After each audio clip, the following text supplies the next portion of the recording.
the topic of arrays and memory management with arrays, I thought I'll just quickly share um, how a memory, how you can actually advance into a memory that has been designated into an array.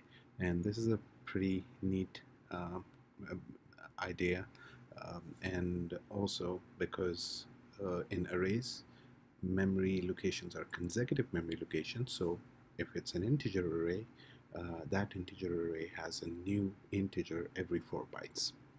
Okay, so let me just quickly declare an array. So my ARR, it has 5 elements, and I'm just going to, for the sake of saving time, just initialize all the elements in that array to 0.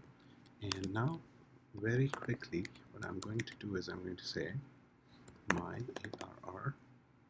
If I just print this, listening to previous videos, what do you think this should print? I'll just give you a second to think.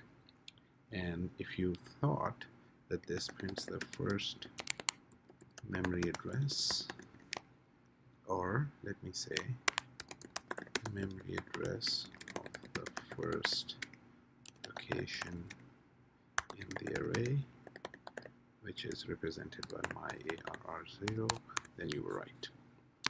Let's now print, and I'm going to just put an end line here so that when you type this code, you see a nicely formatted output.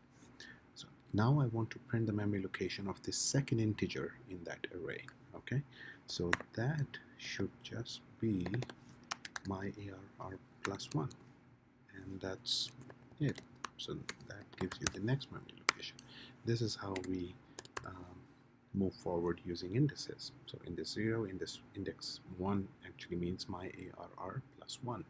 And this is the memory address of the second location. And second location means second integer, not the second byte. Okay, so the result that you should see then is in increments of 4 bytes. The third byte, or the third integer, I'm sorry, is represented by this. And you could just keep going for the entirety of your array. So memory address of the third location,